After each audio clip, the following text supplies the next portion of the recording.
Hey folks, welcome to the Reason RX podcast with Michael and Melanie. Hope y'all are doing well. So today we're going to be talking to Joe Camp. Talked to him recently about Benji. Today we'll be continuing the discussion and talking about more of his work with animals and his work with horses and how he got into it in the book The Soul of a Horse.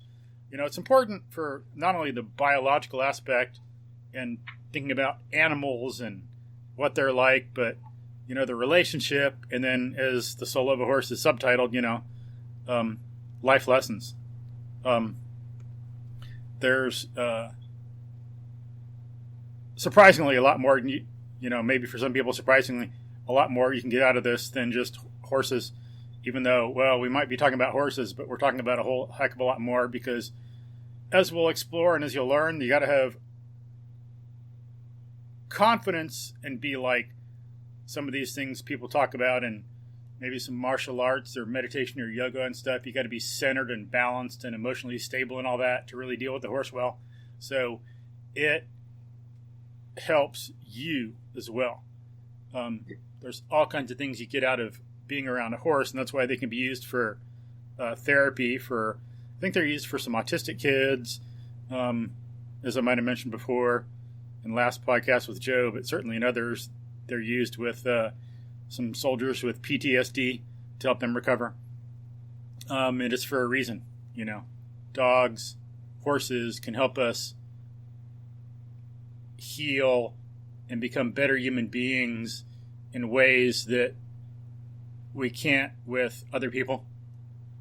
You know, we need the other people, but there are certain things we can focus on with dogs and horses we can't with people. And so they're very effective in helping us deal with things like that. But as we say, there's a whole, like, hearing his story and reading the book, you know, as we talked about Melanie and I and our kids in our previous podcast about The Soul of a Horse, there's a lot you get out of this that's relevant to human life. Living a human life, whether or not you are around horses and are scared of them and will ever be around them, being a parent, being a teacher, having any kind of like leadership role at all or any relationship with the people, you will learn from this book and you will learn from horses. So this is very important stuff.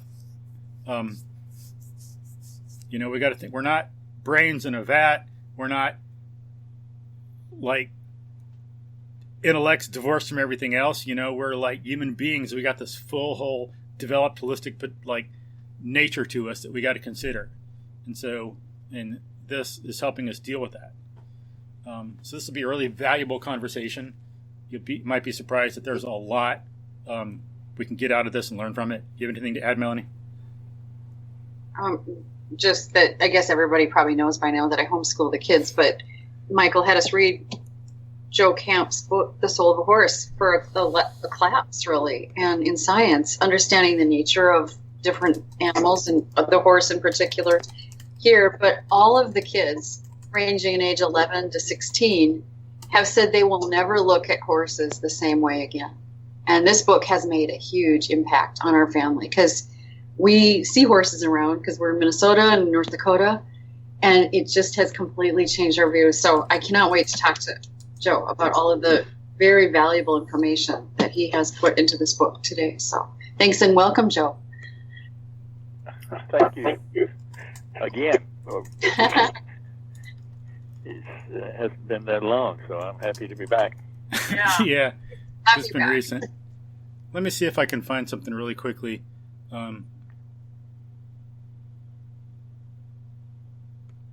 Darn. Well, I was going to try to find this. In one, I bought a copy of The Soul of a Horse to give a student, and in the beginning there was a inscription by a father to his daughter that was really, really touching and well done. But I thought I had it on my blog, but I guess I don't. But I'll put a. Yeah, you told me about it, and I think you read it to me last time we were together. Oh, I can't remember exactly what it said, but it was very sweet. But yeah, I'll like try to find that and put a link to that or something so folks can see that and some other information about the book. So I won't take any more time trying to search for it. I was trying to search for it. It's not on my blog. I'm looking at my email. But anyway, so let's get started. And Melanie, what? Melanie, did you say something? No, nothing. Okay. All right. So to kind of review a little bit, step back a little bit for maybe some folks that are new to this. So maybe Joe, could you, like you talked about your background before, could, like for folks just tuning in, could you give like a brief description of your background? Yeah, as I recall, it took hours to do that. Yeah. So listen to the other podcast, folks. Yeah, listen to the other one for. My first real job was writing and directing all the Benji movies, and I created a character and wound up having to distribute the movies because they were all turned down by Hollywood, including the first one, which wound up because of some various things that God has done over the years, being the number 3 movie of the year, even though Hollywood did not distribute it or have anything to do with it. Wow. And so in the next incarnation is when we got our first horses, and that came in kind of a weird way because we'd moved to a new home down in a place called Valley Center, California. It's North County, San Diego County, and this was a house that was up on a hill, and it's kind of like a pyramid almost. The hill was. I mean, it was really steep, but down a ways from the house there were some horse stalls, and we'd sit out on the front porch in the evening and chat about things and look down across those stalls. One of us would say, "Yeah, wouldn't it be nice if there were a couple of horses down in those stalls?" Because we were looking west, and on a clear day, across the top of the mountain, you could actually see the sun drop into the Pacific Ocean. Wow. And so, if there were, it was like a picture postcard, and there were a couple of horses in those stalls down there, it would make everything better. And we talked about maybe going off on a trail ride sometime and just kind of checking them out. I've been around horses, not a lot, but enough to call myself a fan and to really love horses. We did one movie that had a lot of horses in it, and I actually directed some of the movie from the back of this really, really spectacular horse. Cool. So anyway, we talked about a trail ride. So one day, which just happened to be my birthday, she came in and dragged me out of bed and said, "Get your clothes on, we're leaving the house." And I said, "Well, where are we going?" And she said, "You'll find out." And so my antennas were actually up because it was my birthday and there was something going on. So we go down the hill into Escondido, and there's a big park there that used to be a ranch, and it goes up a mountain and all around this mountain, and they donated it to the county or the city or something, and they have trails all over this particular mountain, and there are no motorized. You can take a bike on it, you can hike on it, you can jog on it, you can take horses on it. And so we pull into. The first thing we went by was a rescue, a small animal rescue. And I said, "Oh wait, what's going on? We got 4 dogs. We got enough dogs." She just kept right on driving past that. She turned into the park, and there was a horse trailer there with 3 horses already saddled, and that was a lady that had got 2 very nice horses and was going to lead us on this trail ride. And we went out and we were gone for about 6 hours. And literally 2 weeks later, we owned 3 horses. No. Huh. Wow. And I can promise anybody who's listening that having a couple of empty stalls on your property and a 6-hour trail ride are not good reasons to go out and buy 3 horses. we should have named them, accordingly, like obsessive and that sort of thing, because it wasn't very smart, and we didn't approach it in the right direction, anything. But very fortunately, Cash was one of the 3. And when we first saw him face to face, I was done in about 30 seconds. I mean, our eyes met, and it was clear that, and later, of course, we find out, just how prescient these animals are, and what he was projecting to me was every bit of what I was projecting back to him.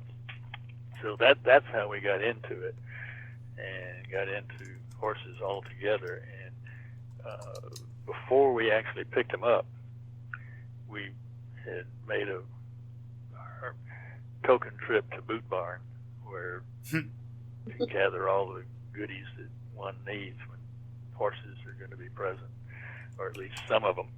And we didn't,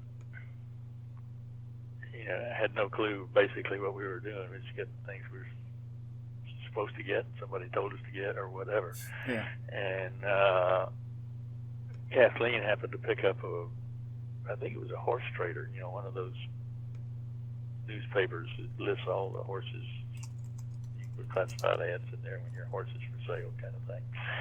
And there was an article in there about this guy named Monty Roberts, who everybody who's been around horses, I'm sure, knows of, and knows well of. And or at least they should. He's a very, very well-known clinician who has a very strong belief in nonviolent methods of working with and training horses and so forth. And he has a procedure for getting to know a horse in the very beginning. Horses, I've seen him take horses that are, never been touched, basically, much less ridden, and in 30 minutes have them following him around the round pen that they're in, and putting a rider on them, and wow. everything, just going beautifully, and doing all that in literally 30, 40 minutes. And it's all found in it. Luckily, she read that while we had her 2 kids with us, and we had stopped at In-N-Out. She's never been to California. That is the singular. That's the one hamburger that I would eat today. I never eat hamburgers today, but I would, if I had access to one of those, I would. Boy, they're good. Anyway, we're sitting there eating those things, and she's reading this article, and she pitches it over to me when she's through. And so I go home and order his DVDs, his book. Cool. The Man Who Listens to Horses, which is sold, I don't know, well over 1 million copies. It was the #1 New York Times bestseller.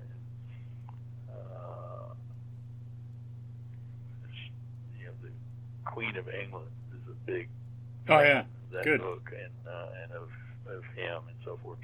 But anyway, so I had all that under my belt, and watched his DVD for Join Up, and learned. And I didn't know really what it meant in the beginning, I'm sure. Yeah, takes a while. But I learned that the trust, and he goes through this process, and at the very end of it, he turns his back and waits, and he's giving the horse the opportunity of the horse's free will to say, okay, I trust you to be my leader. Mm. And that has come to mean so much more to me than even then. But when I did that, that's the first thing I did when Cash hit the ground at our place, is take him down to the round pen and do the join up procedure, and turn my back on him and waited seemingly like for days. but eventually I felt his breath on my neck, and he blew in my ear and kind of laid his chin on my shoulder and said, I trust you. I trust you to be my leader. And I just broke down in tears. I was I imagine. Actually. I'm glad there was nobody around. But I promised him that day, after that happened, that I would provide for him the best life that I possibly could. And the trouble with that was that I had no idea what that life was. Oh, yeah, true. A lot of people don't, unfortunately. So that's kind of the route, that's kind of what started us off, is that all of a sudden I cared deeply for this horse, and I was going to do it right. And it wasn't just a matter of having a horse to go off and do eventing and win blue ribbons and that. It was, I think that for a long time I looked for how do you describe this relationship? It's not partners, because you are the leader, but you're leading as you would one of your kids or something, with love and direction and so forth. And finally, we were watching Hidalgo, the movie Hidalgo. Have you seen that? Yeah, long time. It's a really good movie, but the very opening scene of the movie nails it for me, because they're on this race or whatever they're doing, and they're sleeping at night, and the star's getting up, putting everything back together, and he looks around and calls for his horse. And the horse whinnies a little bit. He's down at the lake getting a drink. He's at liberty. He has no halter or anything on. And he said, "Come on, little brother, it's time to go." And I said, "That's it. Stop the tape. Wait a minute." Kathleen and I talked about it for some time. I said, we looked forever for the words that would describe the kind of relationship that I now felt with that horse, and that's what it was. It's he was effectually my little brother, and that means I will lead him and guide him, but I will do it all with love and so forth. And I can't tell you how much trust, the concept of trust and letting the horse choose you, and choose to trust you. I have come to believe now that that's the whole enchilada right there, because everything changes just overwhelmingly for the better once that has happened. Yeah, that's important. The horse has chosen you. Yeah. And I've learned over the years that there's a lot of ways to do it. Monty Roberts' join up is one, and he's very successful with it. But any way that you can devise that will allow the horse to make the choice. And we have we've developed a thing we call no agenda times. Basically because I'm lazy, and we have a couple of Mustangs that we've adopted from the BLM, fresh out of the wild, and we had one of them that was pregnant, and both of them were pregnant actually, but the last one that we adopted was pregnant. We had already made our move to Tennessee from California. We're in Middle Tennessee now, We're about an hour south of Nashville. And that's a whole other conversation, because it's taking our horses off a high desert where there's no such thing as grass, bringing them to Middle Tennessee where it rains, every 3 days a week. And it's, they're constantly, and when they went out in the pasture the first time, you could kind of see their mouths drop open. Oh my gosh! Can you look at the grass? Yeah. They were really good to go, but we developed this no agenda time. I mean, there's not really any development to it. But Kathleen, who has been a lawyer for 25 years, is now teaching at a prep school here in Bell Buckle, Tennessee, believe it or not, called the Web School. And she teaches AP classes and junior American literature. And by the end of the year, I know everything there is to know about her class, and what they are and what they're doing and who does what, the whole thing. Because we go down in the evening when she gets home and we feed, and then we sit with one of our horses. At that time, it was Sappy, who had come to us and was supposed to have a baby 3 months after she got here, and she had it 3 days after she got here. And she was untouchable when she had the baby. Mm. And I could sit on a hay bale and be 3 feet away from her while she was eating, and that was fine. But if I reached out to touch her, she was gone. If I stood up, she was gone. I had to be sitting down. But when her baby was born, she did not object. I made no moves to go to the baby and start trying to imprint or whatever the baby. I waited till the baby came to me, which she did on her very first day. Huh. And Cool. wandered over to me and started smelling my hand and licking my hand, and I ultimately started rubbing on her and rubbing her face and her legs and her back and so forth. And I had the baby in my lap on the second or third day of her life, nice. snoring. Wow. And but I could not touch Saffron. And so what no agenda time is being there, available. Basically, it's just like the end of Bonnie Roberts' Join Up. You're there and you're available, and it's up to the horse to make the decision. And the difference is that it takes a lot longer when you don't go through all the procedures and so forth. And so we would sit down in no agenda time and ignore her completely. And if she came up and wanted, you could tell that she was kind of exploring a little bit. She wanted a nose sniff or something like that. I would sniff with her and just look at her and make no attempt to touch her. I had to sit on my hands because I really wanted to try. And but I knew that that wasn't her end result. She was just exploring. And so we would go on and we'd talk. And so that went on for, at the end, it had gone on for 35 days. But about a week before that 35th day,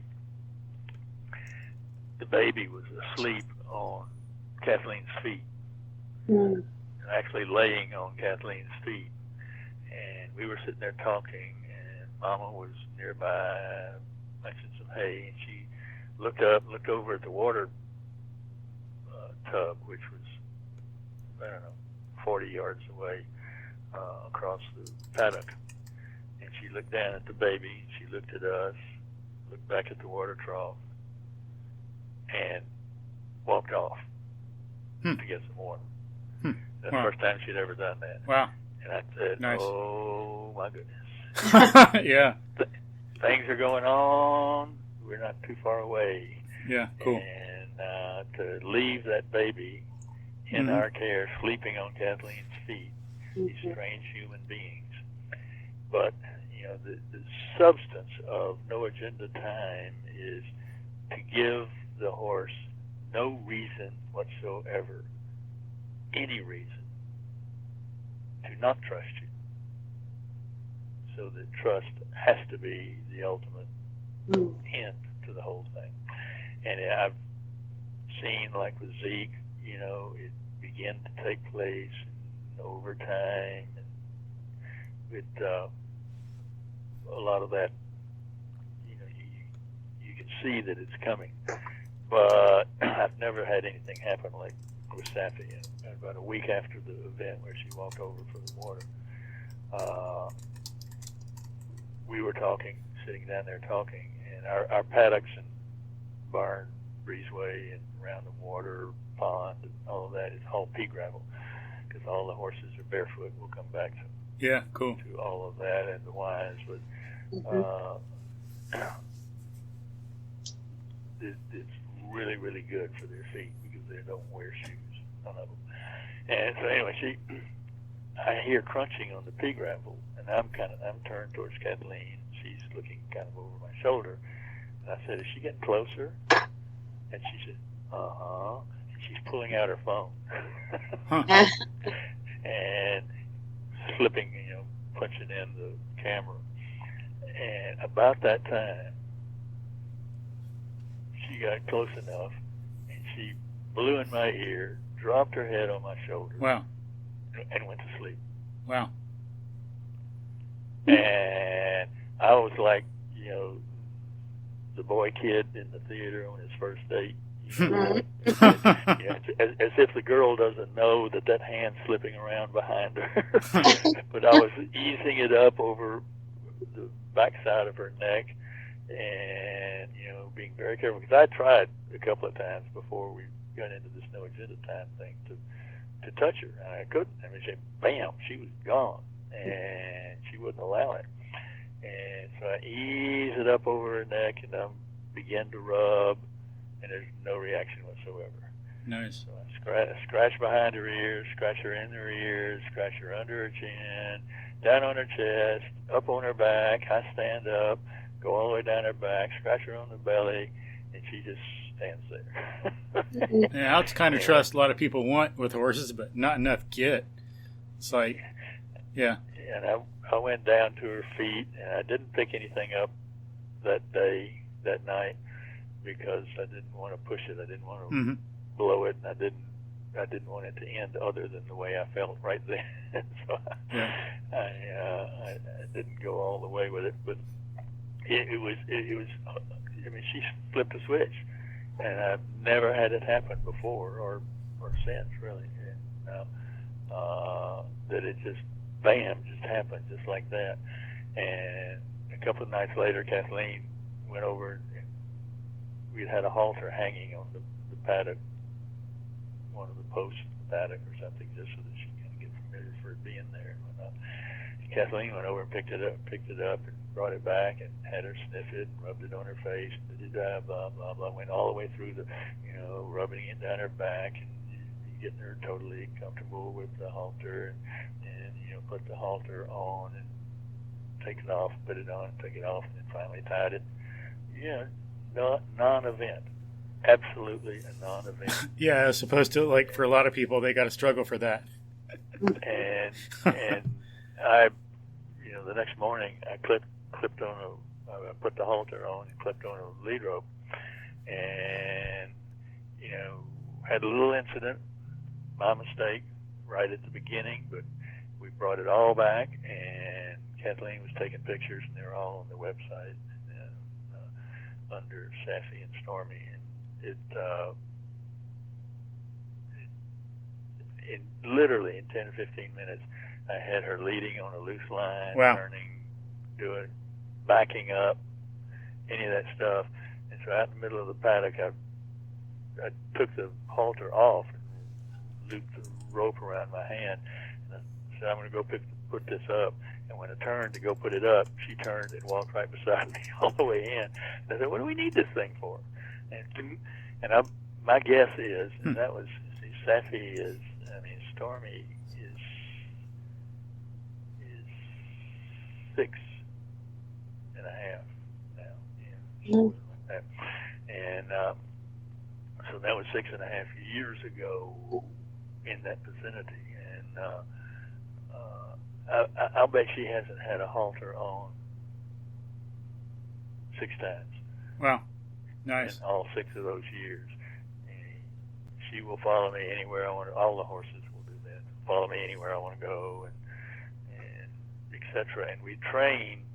We have totally gone to training, and I see now that it's getting a whole lot more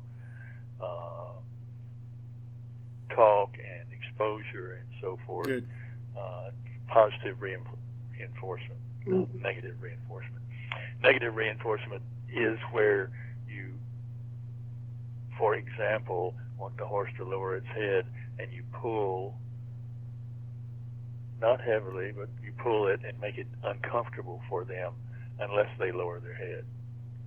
And when they lower their head, you release it and say, oh, what a good boy, you got a reward. And the reward was the release of the pressure that you were going through. Mm-hmm. And I never much cared for that. At least it's better than But beating the horse, as some people do. That's what everybody was doing, and that's the way it was supposed to be done. Yeah. And I said, I don't know the horse that wakes up in the morning saying, well, somebody please apply pressure to me so that when you release it, I have a reward. Yeah. And so we train with positive reinforcement always, understanding. We start with trust. We start with trust every time. And once the trust is gotten, we move along from there. And the first 2 things that I teach a horse is how to back up. That's number 1, if they don't already know how. And if they know how, I teach them how to back up the way we do it. Mm-hmm. Because in the herd, in the wild, it's who moves who. You know, horses, unlike people who have a leader and a group, horses, each one has a leader and somebody that they're, a subdominant, somebody that they're over, and except the top one and the bottom one, and they all have a place on the chain, on the ladder, and it changes from time to time, but and it's always, horses. I mean, like right now, we have 7, and poor Zeke, because he's obviously not a female, and the other 6 are, and he's at the bottom of the heap. He's on the bottom rung on the ladder, and I've often wondered, holy moly, what would it be like to have 7 women, any one of who can make you move, make you let them eat first, drink first, whatever.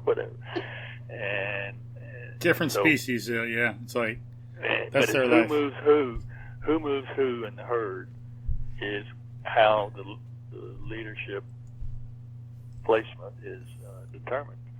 And so when a horse will back up willingly for you, which is not a gait that they particularly love, backing up. And so if any one of them ever gives me any reason to believe that they are trying me out as if I were a horse, and to see who's going to be on top, I back them halfway to Nashville. Mm-hmm. Say, oh yeah, okay, I got it. I remember now. You moved me. Okay, I'm good. And that's one of the things that I teach before I teach anything else. And I don't do it the way anybody else does it either. And it's pretty gross ways of teaching that out in the clinician spaces. Mm-hmm. But the second thing that I do is I teach them to smile. And a smile from a horse, for those who don't know horses, is just a parting of the lips, showing the teeth, big, wide, open mouth, like they were about to plant the world's largest kiss on you. and the reason I do that is it's very easy to teach, and it begins the concept, because when they do it and they do it right, they get a treat. And my concept, I mean, that's part of what I'm calling the positive reinforcement way of teaching, because if you do something I like, I do something you like. I don't put a bunch of pressure on you and then release it so that you like that and call that a reward.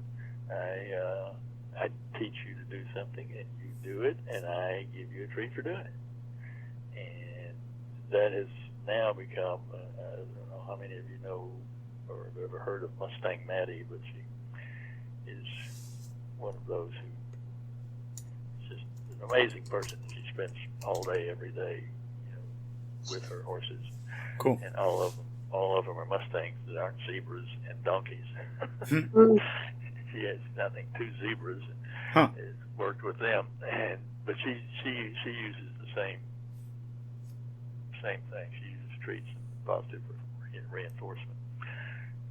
And the reason I started doing it in the first place is because once a horse has said, I trust you, they will do anything in the world you would like for them to do if you've got the sense enough to explain it to them in a way that makes them understand what you want them to do. That's what a lot of people want, but yeah, they don't go about it right and never end up getting it and end up being scared of their horse and stuff. So yeah, if a lot of people would use these methods and do the thing that some people say, they say go faster by going slower. Yeah. That's exactly what you're doing. It's like you go real slow at first and then bam, all these benefits that all these people want, but because they're trying to force themselves on the horse or whatever, or expect the horse to be like a lawnmower, because they do stuff like that, they never get motorcycle. It. Yeah. Motorcycle is my that's the analysis I use all the time.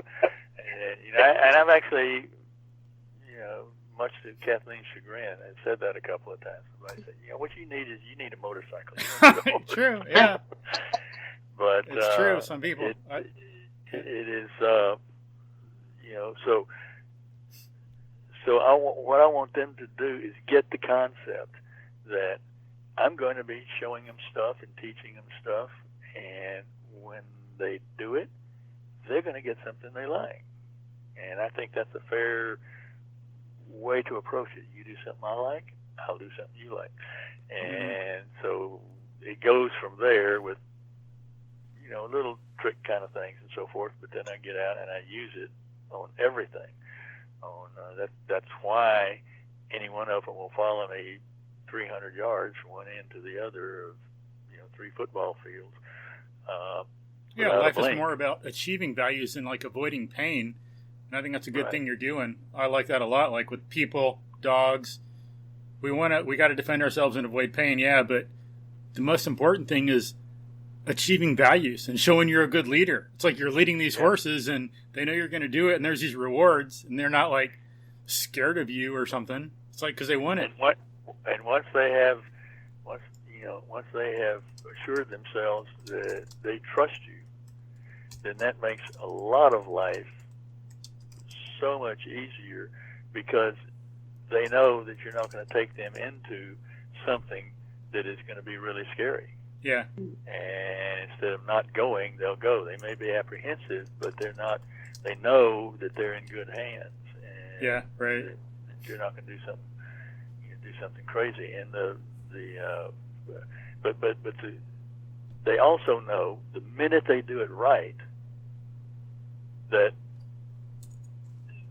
they've got it, that they have a handle on it, because you give them a treat for it. They say, yes, now I know, I got it. And, for example, it's, one of the things we have always taught all of our horses is to flex with the lightest of any kind of encouragement. And if you're riding, you got reins on the horse. We don't ride with bits, by the way. Good. We only ride bitless, and generally we don't even use a bitless bridle. We just put on a little rope halter and loop rein, and there we go. And we try not to use the reins any more than necessary, because the horse really should get all of its messages from your legs, and your butt, your body movement, and what you're doing, because that's plenty of communication for them. And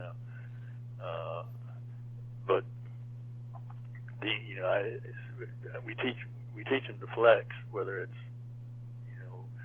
under rein or at liberty, because if anything does happen when you're out riding, and just the lightest touch of that rein will get them to swing their head around, that's going to cause them to go into a circle, and they're not going to race off and run off and accidentally buck you off or anything like that.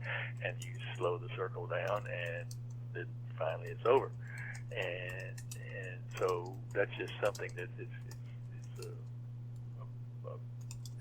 a safety measure, that horse will spin around, spin that head around anytime you want it. And so I wondered one day if I could teach Cash to do that at liberty with a treat.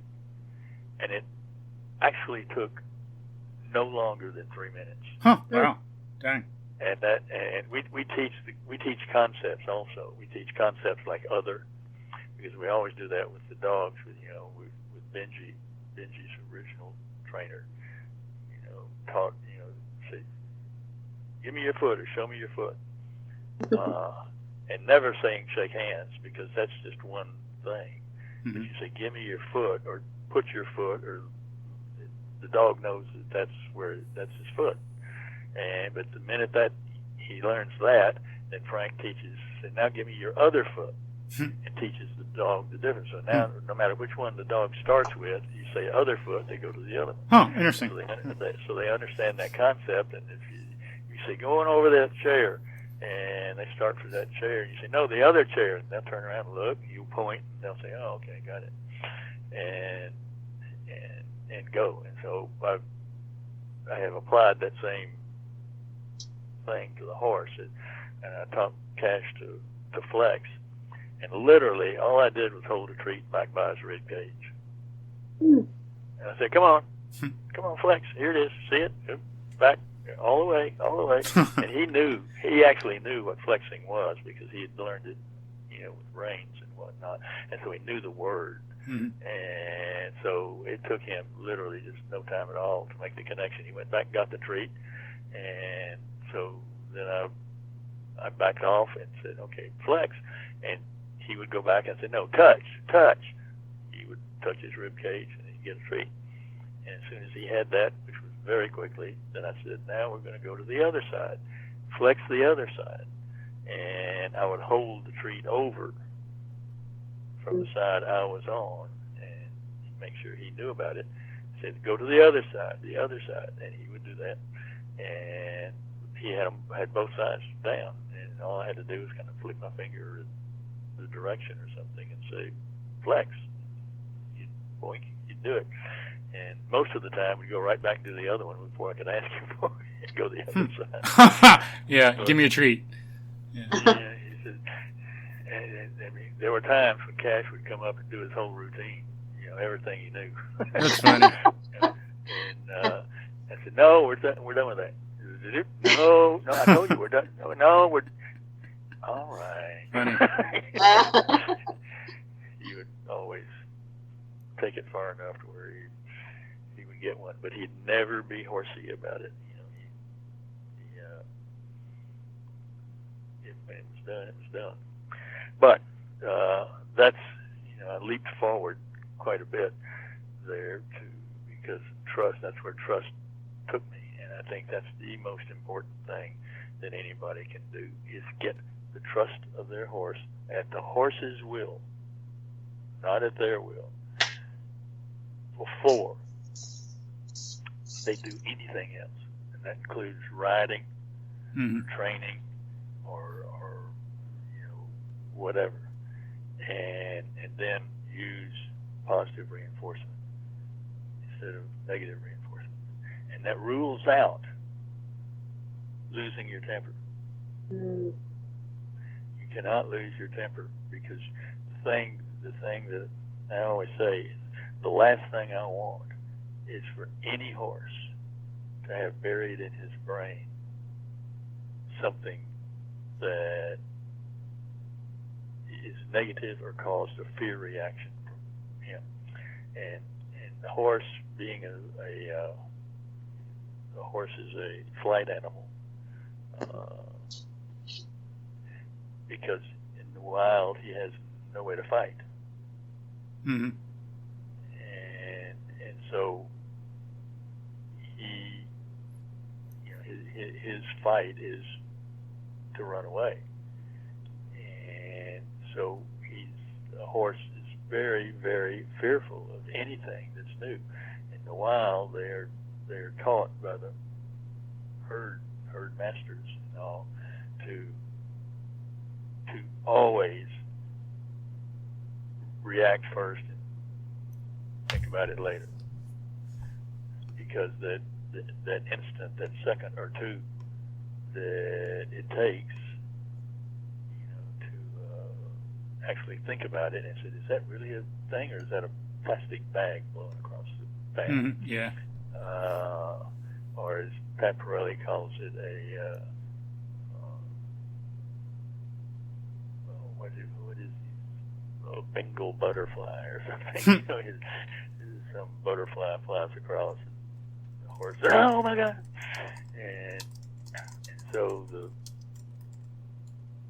the whole concept of them trusting you is a big help for that. But you've got to always know that all of the treatment, there's not a mean bone in any horse's body ever. It's just not there. They're not born that way. And if they show mean tendencies, it's because they were put there by some human somewhere. And I've seen over and over and over and over and over and over and over the evidence of that. Yeah. And it is and when that happens, then you've got to really be cautious and be careful, and take twice or 3 or 4 times the amount of time that you take with a clean Mustang, because it's going to take them a while to clean their plate and to get over all the things that humans have done to them that have made them afraid. And people can see that, like, on YouTube and stuff. And I noticed that, like, at the rodeo, when I used to go to the Houston rodeo a long time ago, if I'd watch people in a little cart on their horse going through a little obstacle course, and if the person was uptight and jittery, the horse would be uptight, they wouldn't do so well, it wouldn't listen to him. But when the person was calm and didn't use their crop, then the horse set it down, they were sharp, the horse was calm as well. And right.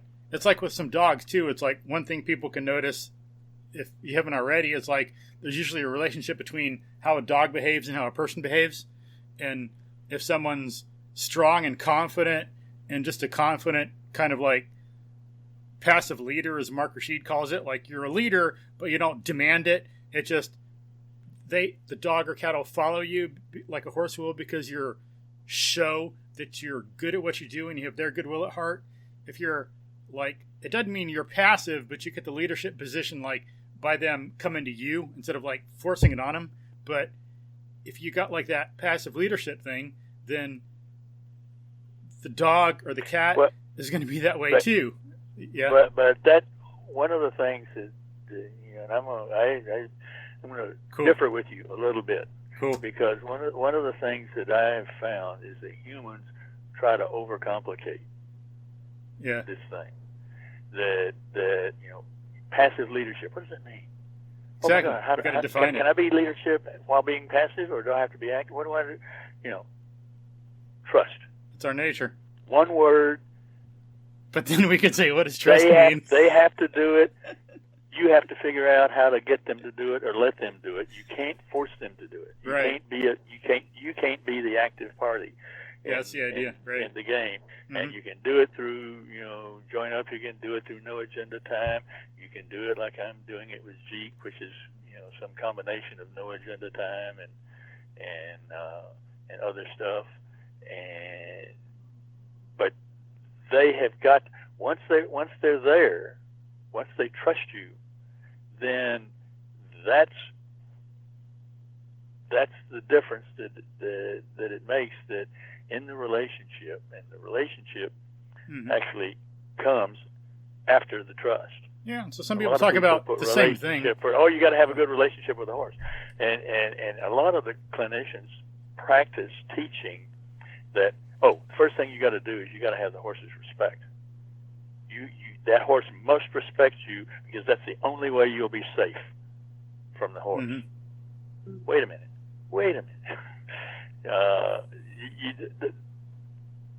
That's dead wrong. That is absolutely dead wrong. Now, you've got to be careful, and you got to know what you're dealing with. Like with Zeke, I work totally differently with Zeke than I would with Safi, for example, because there's no way in the world that Safi is ever going to do anything but say, "I trust you. What do you want me to do?" And it's been there from the mark. But that's where it starts, and that's where it's got to start. And when somebody says that horse has got to respect you, I want to know where they're getting respect without issuing a certain amount of dominance, and that's what you don't want to do. You don't want to be the dominant person in this relationship. And if you are dominating the horse, either physically or mentally, to get their respect, you're not getting their respect. Yeah, that's you're getting their submission, but you're not getting their respect. Yeah, you get their respect is an automatic offshoot of them trusting you. It happens automatically. Zeke will come anywhere in the pasture. I call him. He'll come most of the time.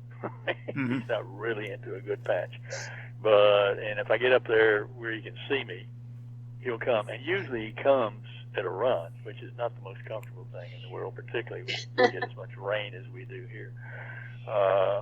But he does. I didn't teach him to do that. Mm-hmm. Yeah. That came as a natural offshoot from the no agenda time, the trust, giving him no reason whatsoever to distrust, and not having an agenda. I mean, that a lady wrote me an email just 2 or 3 weeks ago, maybe a couple of months ago. I don't.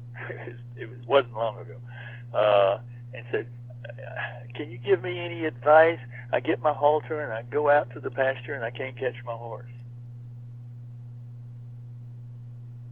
And I wanted to scream as loud as I could. I found some way to say it nicely, but of course, leave your dang halter in the barn and go out and see your horse and see what happens. Yeah, more people need to do that. The horse sees you coming with something that immediately is going to mean some kind of work, some kind of negative reinforcement, and it's not fun.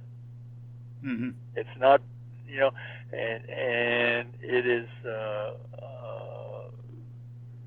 and I guarantee, and I did, I finally, I talked to her about that, and I did get one later saying, that's all I've been doing lately, and it's amazing. A horse doesn't run from me anymore. It's funny. Yeah. This is not rocket science, folks. It's really not. It is simply not rocket science. And the last thing I want to do is what Linda Pirelli did to Pat Pirelli. Pat Pirelli is a great horseman. Linda Pirelli tried to codify it all. Tried to take what Pat has done over the years and what has learned over the years, and how he's the one who coined the term, take as much time as it takes and it'll take less time. And take the time that it takes and it'll take less time. and but she has gone way overboard and you can't codify an emotional event. It's like people who write scripts for movies. How to write a script for a movie. That's not something you can do. You can say how to format a script for a movie if you like, but you can't take something that somebody did from their heart and a story that they told that they were passionate about and break it down into little bitty pieces and say, if you do this on every script that you write, if you do this here on page 12, you do this and this, you'll have a good script. Wrong. Yeah, you need principles because it's coming from your intellect. You can't deal, with storytelling from your intellect. You can't do that, and that's why Stephen Covey's 7 things and somebody else's 10 things and somebody's 12 things are not the route to take. Because they're all intellectual exercises of taking something and say, oh, well, this person, to do what he did, he was persistent. And he was this, and he was that, and he was something else. If you're passionate about what you're doing, that means in your heart you feel that you really are doing the right thing and you want to do the right thing, you'll do all the other things. Yeah, as long as you're a nice person. Yeah. You will do the things that you need to do if you're passionate about it. I mean, I got passionate about it when Cash came up behind me and blew in my ear. Yeah. And I suddenly, whatever I was before that, I wasn't after that, because I knew what had to come first. Mm-hmm. That he had to come first, and he is. That was my cell phone. Yeah, I figured. Yeah. But he is.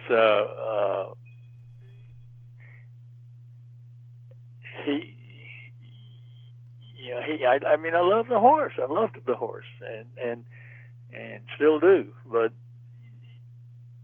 I was going to do everything in my power to do it right. Mm-hmm. And it took a year and a half to get there. And by the time I did, and it's a good time to drop back a little bit if we still have some time. Mm-hmm. The thing that we began to find out, as I started digging into it. Now, Cash came to us with shoes on his front feet, no shoes on his back feet. And at the second level down from this house I was telling you, it was up on top of the hill, is the driveway comes up and the garages are there, and that's where one of the stalls were, and then you step down another notch, and that's where another one was. These are outdoor stalls, not in the barns. I mean, they were half covered with a roof, and one wall facing the ocean was actually a wall. The rest of it was all just outside. But we had concrete everywhere, and people were beginning to tell me, I said, well, why? Wait. Tell me, why does he have shoes on his front feet and no shoes on his back feet? And I never got a decent answer to that question. I mean, I really didn't. And I said, we got concrete running all over the place. I said, well, your horse is on concrete and asphalt and stuff like that. The hooves are going to crack and fall apart, and you won't have a horse. I said, what? And so that drew me to the Mustangs out in the wild right now. Yeah, right. on lava rock. Yeah, why don't they fall apart? and they've got the healthiest bodies and the healthiest hooves anything I've ever seen. And and so I start saying that to some of these people. I said, well, what about it? Oh, well, you can't compare the domestic horse to the wild horse, because we have bred all the wild genetics out of the horse. Wait, what? Prove it. Then I went off to the AAAS, the whatever it is. The S is for science. And I joined that so that I could get into the archives. And I went into the archives looking for how long does it take on horses or any species to begin to change the base genetics. not color, not, whether you have blue eyes or brown eyes or any of that, but just the base genetics of the horse or of the person or whatever. And come to find out that 5,000 years is the minimum to even begin to change the base genetics of a horse. And you may as well calculate closer to 10,000 before you're making any dents in the genetics of the horse. And, the wild horse, a lot of people don't realize this, but the wild horse grew up in the Great Plains and the Great Basin, actually the Great Plains first, and then ultimately the Great Basin of the United States of America. This is where the horse evolved, and they got it all the way back to 55 million years. They have the archaeology to back up this stuff, and up to 1 million years ago, the horse was pretty much the way he is today, based on the the bones and the archaeology that they have found. They found in the permafrost, the Alaskan permafrost, they found several horses that still had enough DNA, and I getting beyond my expertise here, but they still had enough DNA so that they could run full DNA tests on these horses that were anywhere from 14,000 to 26,000 years old. And there was less than 0.2% difference between those horses and the horses in my backyard. Mm-hmm. So, that's I go back and throw that at those people, and they just walk away. No, it can't be. I mean, we've bred these horses for 200 years, and they bred the foot right off of them. So do your research, people. They got to have shoes. And so, and what really started me in that direction is I'm thinking that if, Cash's back feet are going to fall apart, maybe I better put shoes on the back feet because of all the concrete that he's on around our property. And of course, the end result of this was I called the vet and I said, "We're pulling the shoes." And he said, "Which one?" And I said, "All 6 of them." And he says, "Don't you think you ought to wait and take it one at a time?" And I said, "No." And I told him why. I went through the hoof is supposed to flex every time it hits the ground. They can't do that with a shoe on it. What that flexing does, in addition to cushion the entire leg and shoulder of the horse, it draws blood, sucks blood into the hoof capsule, which is a very complicated. I used to think it was just a big wad of fingernail. It's not. I mean, there are tons of capillaries and blood veins running through the hoof, and it's a shame that vets don't study the hoof in vet school for more than 6-8 hours. Oh yeah, like doctors don't study nutrition very much, and then think they're experts. Right, exact same thing, but every time it hits the ground, it sucks a bunch of blood into it, and every time it goes off the ground, it contracts and shoves that blood back up the leg, which takes a lot of load off of the heart. Those are long and skinny legs on a horse, and we got 4 of them, and the heart's got to do all the work. You take a horse that is barefoot and a horse that wears shoes and do a heart count, a pulse count, and the heart rate on the horse that is barefoot will be, on average, 10% lower than the horse that's wearing shoes. Have you done that research or some No, I didn't do it, somewhere? But I have read people, it, and cool. Interesting. So where did it start? I mean, where did they start putting shoes on the horse in the first place? Yeah. What do you think? And I did the research on that.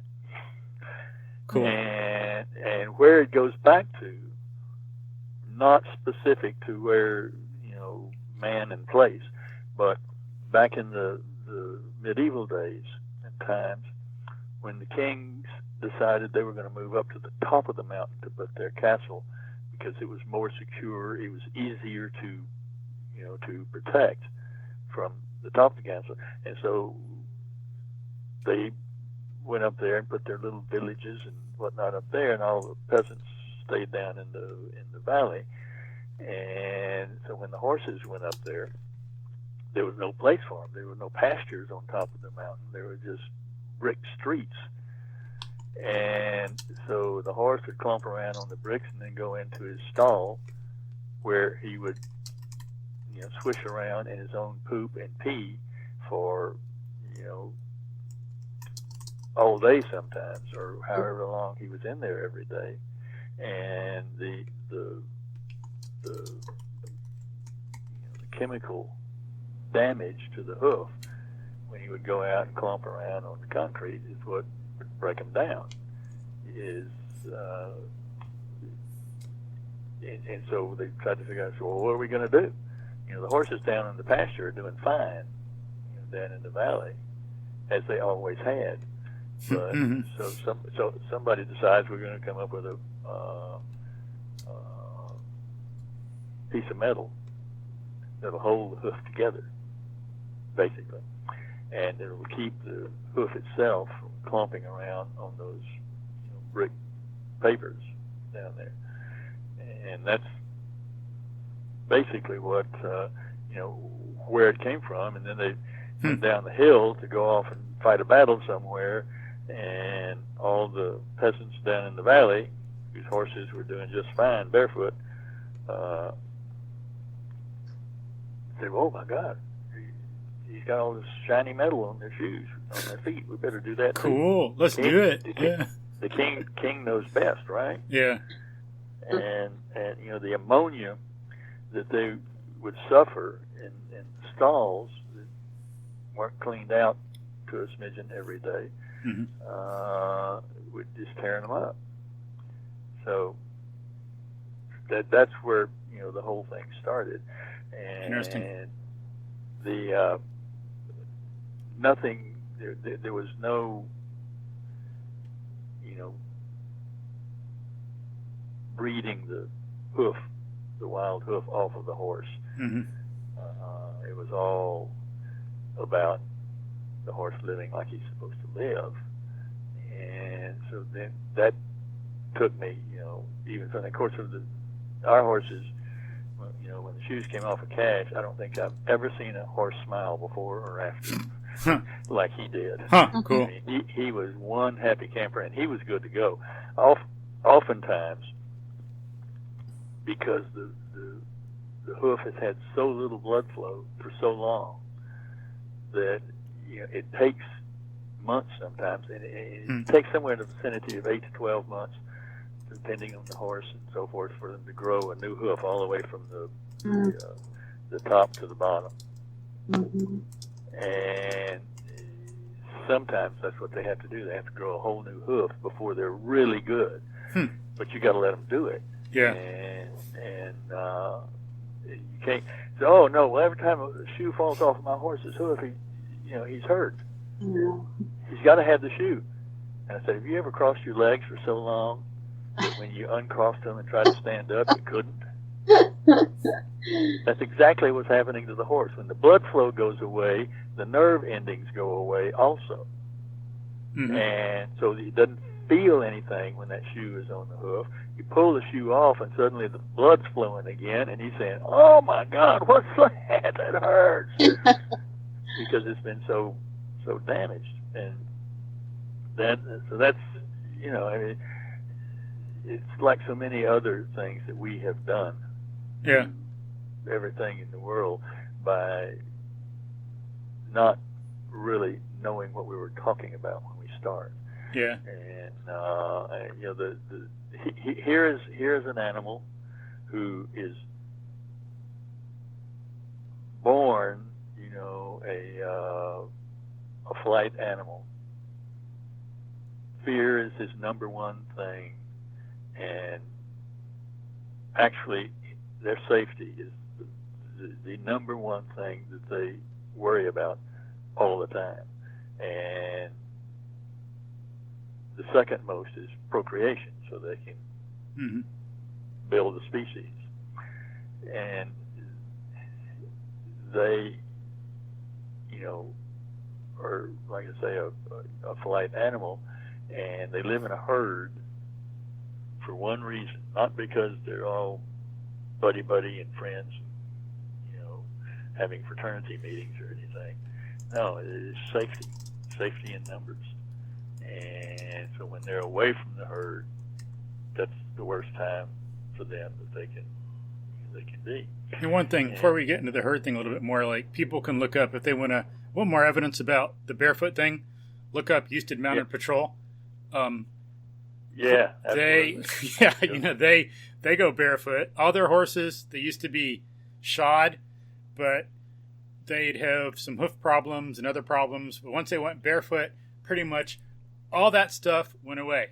People might they cut their vet bills over one half. Wow, because it was mostly over a half for all. I think what is it? Wow, I didn't know that. I think there's 40 horses involved, 35 to 40 right.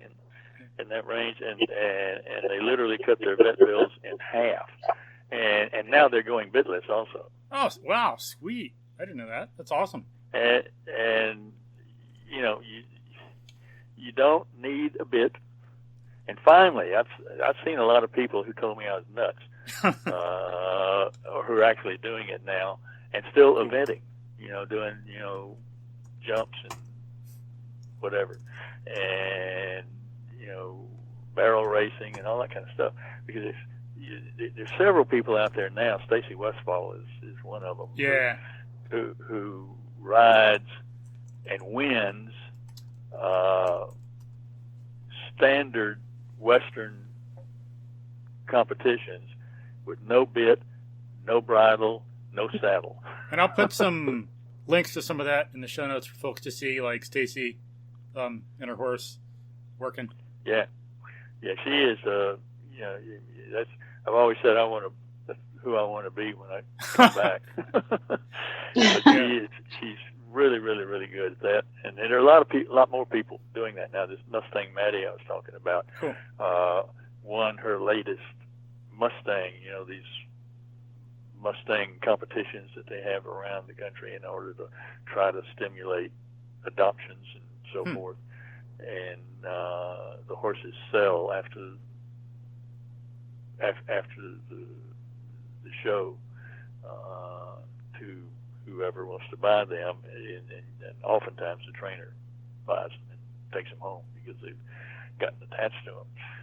But she does that. She won her last, I think it was her last one, cool. With no saddle and no bridle.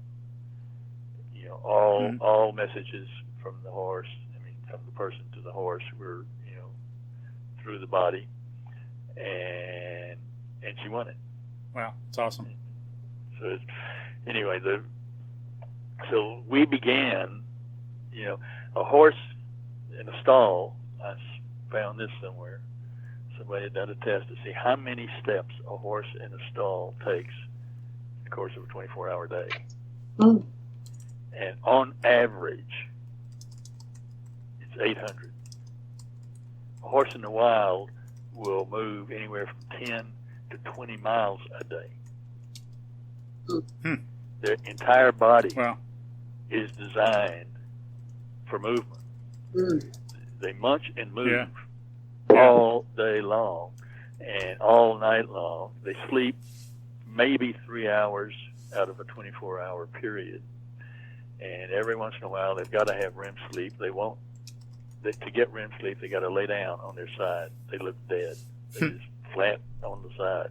But that's the only way they can get REM sleep. And if you watch them, it's really fascinating because they dream. Mm-hmm. You can see them running in a dream.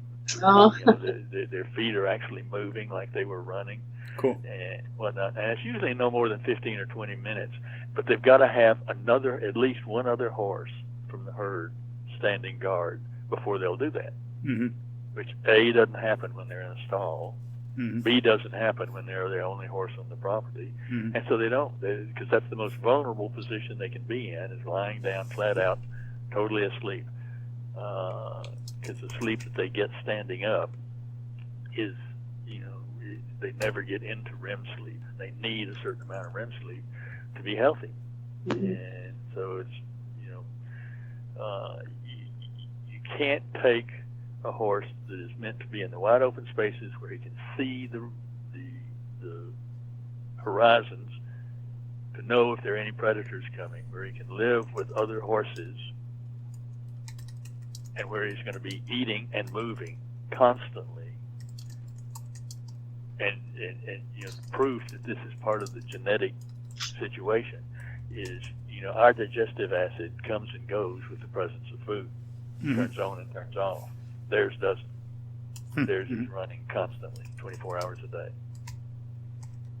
which means they're expecting to have some of those munchies come in constantly, 24 hours a day. And, and I don't know if you've ever, I was told that if you let your horse eat grass on the side of a trail, you are losing control. The horse is testing you. That's all he's doing. That's ridiculous. You're like showing you're a good leader and taking it to where there's grass. It's like, that's exactly it's the trust. point. It's having fun. It's part of the no agenda thing. Is, how can I figure it out so that the horse thinks I'm the one that's taking him to the grass rather than him going to the grass? Yeah, or that'd be like someone taking you to like a Brazilian steakhouse and not letting you eat. It's like, what the hell is that? But I don't know if you know the Brazilian steakhouses, Joe?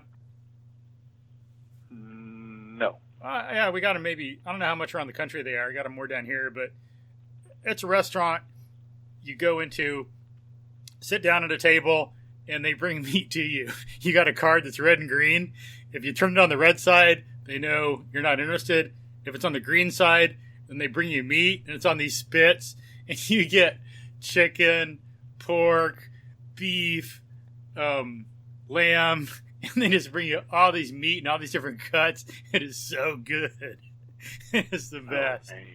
Oh, man. Well, I promised Kathleen to get her to marry me that I would make it to 102 dancing. Cool. And so my diet isn't that. I am working hard on making sure that I am eating as well as I can for the work that the body's got to do. Yeah. But anyway, what we wound up doing, digestive system and the grass and all that. Yeah. In California, we wound up building in about a 1.5 acre space, what is called a paddock paradise or a tracking system. Called a what? Where a tracking system. But what was the other term you used? Huh? Paradise or something? Yeah, the paddock paradise kind of concept. What is that? It's what we did in California, and I was going to tell you there is a video on our website called Our Paddock Paradise, and it shows how we service it and what they do. And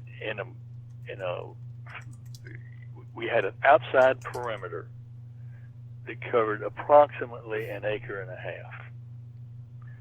We had an inside perimeter, and this is all done with electric fence, that eliminated some really bad places, boulders, drop-offs and things, and kept them from cheating by going across. That's what we wanted to do, was go around. And when they're going around, they're going up and down, too, because you look at that hill on the photographs and on the website, and it's amazing. It is, because it is literally straight up and down. And so we were putting out approximately 100 little piles of hay all the way around that circle. 3 different kinds, so that they'd have choices. And they would go around once to get their favorite, They go back around and clean up the favorite. Then they go and munch on the next to favorite and clean that up and go for the last one. And somewhere around there, they would go in, come to the top of the hill and take their noon, 1 o'clock in the afternoon nap, and then go back around and clean up everything that hadn't been cleaned up already. By that time, it's time to feed again. And anytime there was hay left over, we'd cut back, and anytime there was no hay left over, we'd add, so that they had 100% of the 24-hour period or the 12-hour period between feeds. They had free choice hay available to them because there was no such thing as grass where we were. Mm-hmm. Like I say, it's kind of a high desert location, and that is, and we'd put it out with the gator. We'd take these 4-wheel drive farm gator things, pile the hay in the back of it, and go all the way around, putting it out, and then they'd go all the way around, and we clocked it one time. I figured out what the distance was to take the whole circle, and it wasn't like 10 feet wide or something. It was spaciously wide, somewhere down to 15 or 20 feet in some places, depending upon what the terrain was like and so forth. And so it wasn't like being on a merry-go-round or anything, but the water was at the top of the hill, so that they would always have to get back to the top of the hill to drink water. And we clocked them one 24-hour period and surmised that they were approximately getting somewhere between 8 and 12 miles a day of movement. Cool. And that was on an acre and a half. I mean, the whole thing was 2.5 acres, but the outer perimeter of this track was approximately an acre and a half. Yeah, I never measured it for sure, but they were getting lots of movement. They were getting hay 24 hours a day, and they were happy campers. When we first took the first one over there, he was Mr. Lazy and Mr. Slow. His stop was his best speed, his favorite speed, and he went berserk. When we dropped the halter off of him, he just went crazy. He was running all over the place, up and down the hills, doing it for about 10 or 15 minutes. Finally wandered back over to us and, his own way said, "Thanks, Bo." Nice. This is cool. But and so they all wound up going over there. And so they were all over there. And any time we got rain, which is pretty rare, that part of California, if it was a bad rain, then we'd pull them off the hill and put them back over in the stall areas just for the short period of time until it could dry out a little bit, because I was always worried. It was so steep that I wasn't worried about a single horse finding his footing. Mm-hmm. But what happens when there's a bunch of them together and they're all eating and whatnot, one will, it's like musical hay piles. It's because the grass is always greener. Mm-hmm. And if you're over that horse, you move that horse out, then that horse moves out, and then that horse winds up going all the way to the back and starting over and whatnot. But I've seen it often happen where it gets pretty boisterous. Mm-hmm. I said, "Get on out of here!" And look, nip it, and the horse runs, and I just didn't want something accidental to happen to him.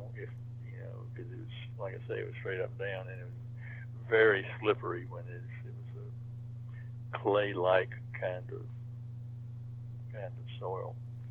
And anyway, they were all good over there, and still over here, and we do similar things over here. We just don't fence it because we don't have to, but we use hay because their movement is dependent upon the hay, not dependent upon making the track, making the fencing, all of that. It's their. Anytime you've got two or more, and you put out a string of hay piles, you're going to get the benefit of that because there's always going to be one moving the other one out. Mm-hmm. Because if that one's liking what's up there, it must be better, right? So, so I'm going to go get that one. Oh no, now he's eating that one up there. That's funny. So. Yeah, so just like in the movies, when you're doing the Benji stuff, some pretty good problem solving you got going here. Well, it's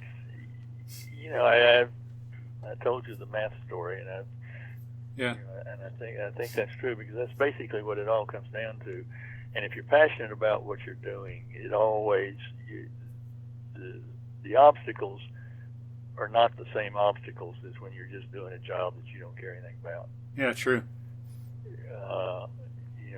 When you're passionate about it, you're going to find a way over that obstacle or under it or around the side of it or how to explode it out of your way completely.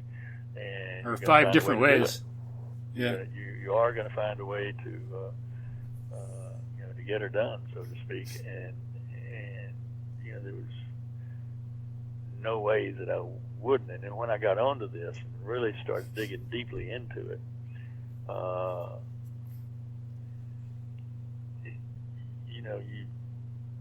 it kind of scoops you up, so to speak. You're in it now. I got 7 horses down there that are totally at liberty 24 hours a day. The only time a halter ever gets put on anybody is if there's some reason for the vet. And Safi has a thyroid problem. She's the Mustang that I've talked about, and so she gets thyroid medication because she has a low thyroid, and we track it about every 6 weeks with a blood test. And when the vet comes out to draw the blood, I just stand next to her on the other side with my arm around her head. We don't put a halter on her or anything. Cool, nice. She doesn't even flinch. I don't know how she does it. I couldn't. I mean, I flinch when I go get a blood test. But yeah. Anyway, that's the learning curve that we went through doing all of this. I think is pretty important. That's pretty much what Soul of a Horse does. But Soul of a Horse is written kind of as a story, not as a preaching. I've been preaching a lot here today. Cool. Of why things are wrong, what needs to be done about them, and so forth. But it was the Soul of a Horse is kind of this wonderment that how can this be? How can all this be true? And all these people don't know it, or they don't respond to it, or they don't understand it, and they say they love their horses. Mm-hmm. I have asked numerous people over the years, what is the first thing you should do when you get new horses or a new horse? Mm-hmm. Before you get the horse. And I have never had anybody say knowledge, get knowledge to me. Yeah. Ever. And I wouldn't have said it either, probably back then, because, we started out with all of ours installs, eating mush sugar from a bag. Sugar is the worst thing a horse can have. Mm-hmm. And being locked up and wearing shoes, the whole enchilada. But once we got a hold of it, we went from zero to 100 pretty quick. Yeah, it's good. It's good that you were looking into it and researching and caring like that, wanting to do the best for your horses.